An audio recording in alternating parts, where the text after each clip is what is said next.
How's it going, guys? I'm here with my WWE Extreme Rules 2013 pay-per-view review. The pay-per-view just got off the air a few minutes ago. I gotta say, overall, for Extreme Rules this year, definitely didn't hold up to the last couple years of Extreme Rules. They've just been constantly great.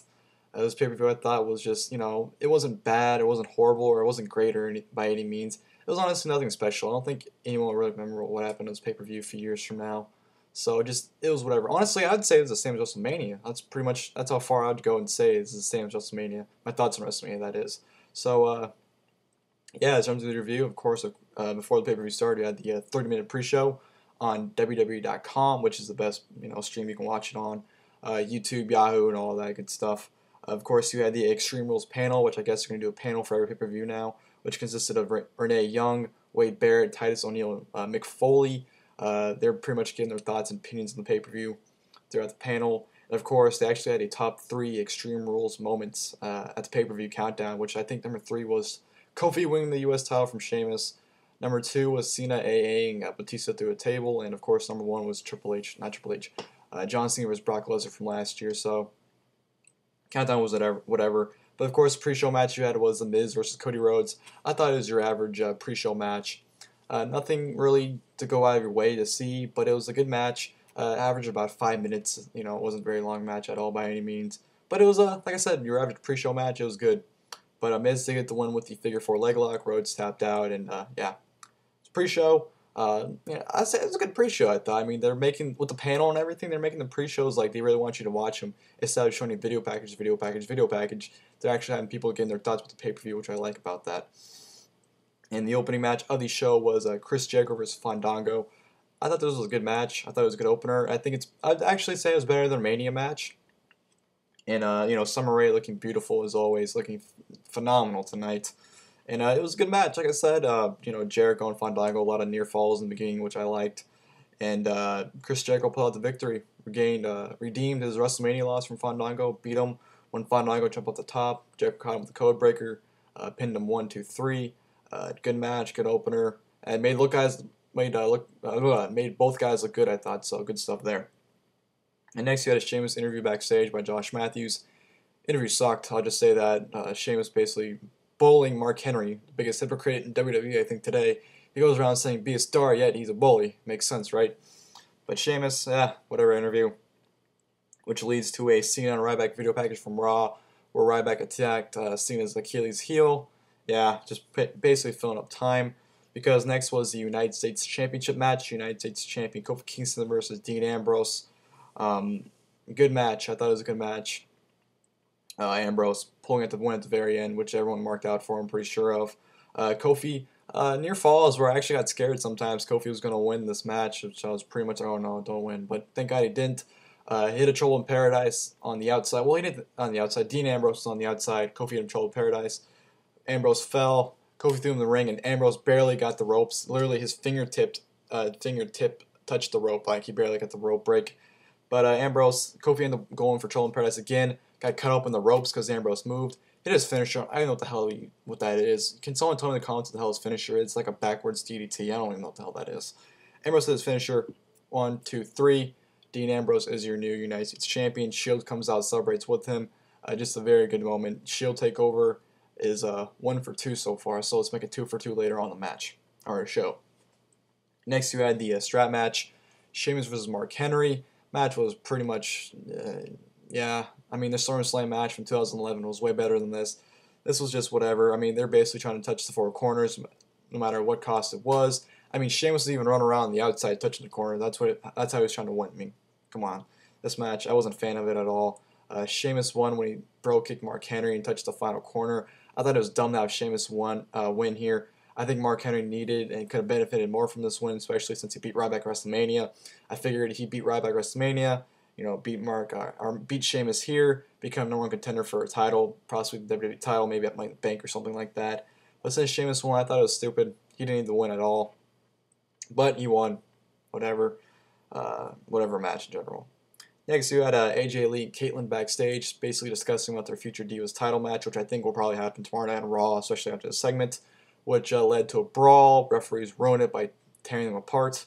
But whatever. This is pretty much the guy's pants up. It's pretty much what the segment was for. The next you had the number one contenders I Quit match. Alberto Del Rio versus Jack Swagger. This match sucked, I thought. I mean, honestly, all it was say I quit, no. Say I quit, no. Say I quit, no. It was basically hit, you quit, no. Hit, you quit, no. Hit it and quit it. That sounds weird. But, yeah, I wasn't a fan of the match at all. I could honestly live the rest of my life without seeing Jack Swagger and Del Rio in a match again. Honestly, I could. I wasn't a fan of this match at all. Especially the ending made it that much worse. Swagger applied the ankle lock on Del Rio. Ricardo threatened to throw the towel in. Del Rio told him no. Zeb chased down Ricardo through the towel behind the ref's back. Ref thought Ricardo threw it, rung the bell. So Swagger won the match. Ricardo's pleading the case, how he didn't throw it. Zeb did. Ref not believing him. Another ref comes down, tells him like, hey, yeah, Ricardo's telling the truth. They do a replay. Ref sees it, restarts the match. Del Rio locks in the cross arm breaker. Swagger quits. So Del Rio's your new number one contender. Like I said, the match wasn't a fan. I mean, Jack Swagger pretty much dominated this entire match, which I guess they're trying to make him look good at the same, for losing, I guess. But I wasn't a fan of this match at all. But yeah, whatever. And next, we got a Ryback interview. I'm not gonna lie, I honestly didn't pay attention to what he was saying. I think he was just saying how he's gonna win the title tonight. I honestly wasn't paying much attention at all. And then next, you had the Tornado Tag Team match for the WWE Tag Team Championship. Team Hell No versus Roman Reigns and Seth Rollins with the Shield. This was a fun match. They're in the same ring at the same time. You basically had Bryan versus Rollins with Reigns versus Kane throughout the majority of the match. There was actually times where both teams got a lot of near falls thinking they're going to win. I'm pretty sure everyone was just out of their seats because they wanted the Shield to win and didn't want Team Hell to retain. So I'm pretty sure everyone was kind of like, oh, please don't win. Okay, they didn't win. Good thing. But it was a fun match. Nice spot with Bryan. Do a suicide dive to the outside with Reigns and Rollins on the outside. They're pretty much, I love how they're securing their victories with, there's a spot where Bryan had the no lock on Reigns. And Kane was making sure Rollins didn't get in the ring. I like that. They're securing their victory, which, I mean, they didn't win, but, they're trying to secure a victory there. Reigns, I believe, hit a spear on Kane not once, but twice. And Reigns and Rollins ended up winning to become your new WWE Tag Team Champions when I believe Reigns had an arrow on Bryan. I forgot what kind of arrow it's called. I don't know. I'm just going to call it an arrow. You can call it whatever you want. Followed by Rollins' knee from the top rope, pinning Daniel Bryan for the 1, 2, 3 to become your brand new WWE Tag Team Champions. Shield takeover is complete. They are 2 for 2. They are the United States and Tag Team Champions. Good for you, the Shield. I'm pretty sure when Shield debuted, I didn't think anyone would even think they'd last through Mania. And now that they're champions, I'm pretty sure everyone's going to keep their eyes open for a long Shield run. So a fun match there. Really enjoyable. Tornado matches are usually very, very fun. So good stuff there. Next, they went back to the Extreme Rules panel with Renee Young, Wade Barrett, Titus O'Neil, Mick Foley. Basically getting their thoughts on the show so far. Barrett was probably the only person with a relevant opinion who said that he was happy to see the Shield take over and win the titles tonight. But yeah, basically just to kill time for the pay-per-view. Next, you had the Extreme Rules match.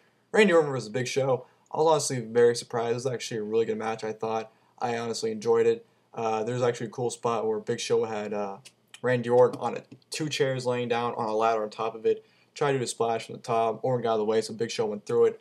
It was a fun Extreme Rules match. I believe the only weapons they used was a steel chair, ladder, and kendo sticks. I believe those were the only weapons they used.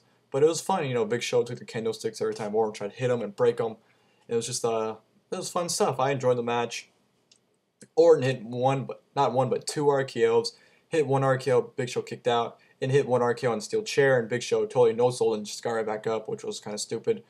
I mean, it makes him look good, but it's like you acted like that RKO did absolutely nothing to you. That was bad on his part, I thought.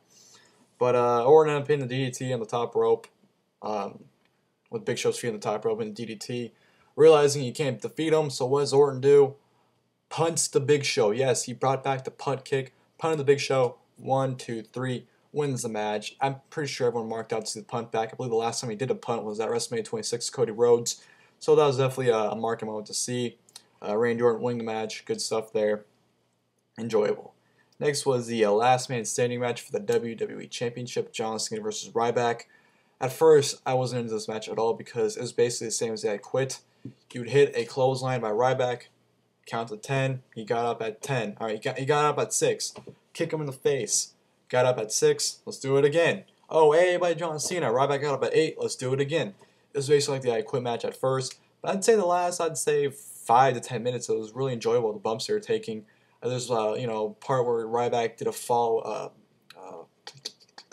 away slam. What the fuck do you call it? You know what I mean. Where he throws him back and Cena went through a table. That was cool. Cena A'd Ryback through a table, which was pretty cool. Cena speared Ryback through the barricade, which has been done a million times, so I'm pretty sure no one really cared about that. But they actually went into the crowd, was, fighting, using, whatever. Ryback actually took the sponsor board with Pepsi from the arena, hit Cena with it. Cena was, spraying Ryback with the fire extinguisher. Hell, Cena actually even puts Ryback on a table and went on to where the seats at and did like a little, I'd say, I don't even know what the hell he did. It was like kind of like a frog. It looked like it went for like a leg drop, but then like it looked like a frog splash at the same time. It was weird what the hell he did. But it was kind of cool to see Cena do like a somewhat of a high-flying move in a match like this, to say the least. But I thought it was a good last man standing match. I don't think it was great by any means, but I thought it was a good match, especially, like I said, the last 5-10 minutes. I think really saved this match because for a lot of people, I believe, they were pretty much bored because it was basically like the I Quit match. But definitely a good match. Ending I thought was really, really good. You had a Ryback pick Cena up, and they went through the actual the setup. They went through the setup. Referee, throwing the match out, saying the match is no contest. Cena got stretchered out. Ryback just walked off and nothing happened to him. I'm like, wouldn't Ryback win the match then? Because he got up and Cena's the one that's still down. Like, it's last man standing. They really didn't say the match ended in no contest. They pretty much just acted like, all right, that's it. The act is over. Next match. That's pretty much what they acted as. Which I didn't like. They didn't give an official decision. But hey, it's up for a rematch, probably at Payback, so that's good stuff there. So, no contest. Good match. Good stuff there. And then you go to your main event, which was the steel cage match. Actually, a brand new steel cage that actually looked a lot like the Hell in a Cell, but without the, the top. Brock Lesnar vs. Triple H. Lesnar coming out for his entrance. Triple H attacking him, which I'm pretty sure a lot of people were surprised by. Usually it'd be the other way around, but Triple H, I guess, was impatient, wanted to beat the hell out of Lesnar. Throws him in the cage. They start going at it. Lesnar injures his knee early on in the match. He tried to jump on Triple H, like knee him to the cage, but Triple H got out of the way.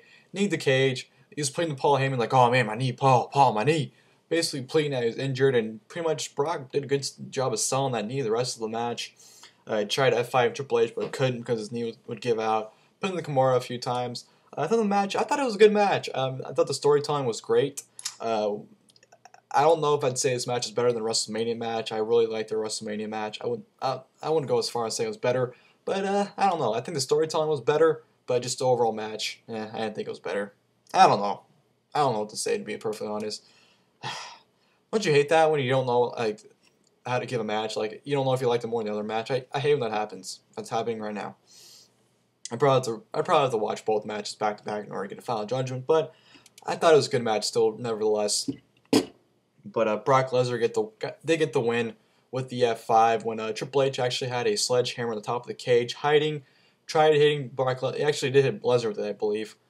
But Paul Heyman came into the actual cage, gave a low blow to Triple H. Lesnar hit him with the freaking sledgehammer, F5'd him 1, 2, 3 on the match. Sold the knee as he went out of the cage. And just, it was a good main event. I don't know if I'd go as far and say the match was great, but it was definitely a good match, I thought. But Extreme Rules overall pay-per-view, it was honestly, like I said, it was nothing special memorable. I think the only memorable thing that's going to come out of this pay-per-view from years to come will be the Shield takeover with the titles and whatnot. I don't think it'll be really memorable for anything else. But thought it was a good show overall. Thought, like I said, I get the same as WrestleMania. Yeah.